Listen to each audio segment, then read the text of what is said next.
साथ हो। हाथों के रोजे को लेकर एक बार फिर मैं आपके साथ हूँ।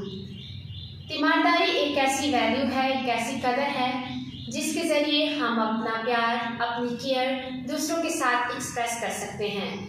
और जब हम बीमारों के साथ अपनी केयर, अपना प्यार बांटते हैं तो वो भी महसूस करते हैं कि कोई उनकी कदर करता है, कोई उनकी फ़िक्र करता है और कोई उनके साथ है।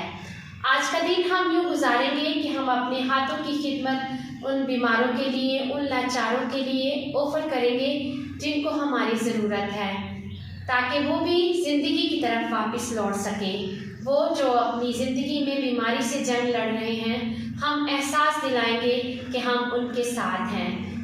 आज हम सारा दिन अपने हाथों से उनकी खिदमत करने की कोशिश करेंगे। हम उनको दवाई दे सकते हैं, हम उनका सर दबा सकते हैं, हम किसी को जो कि बीमार है, लाचार है, सड़क पार करा सकते हैं, हम किसी को अपना टाइम दे सकते हैं और उनके साथ बैठ सकते हैं।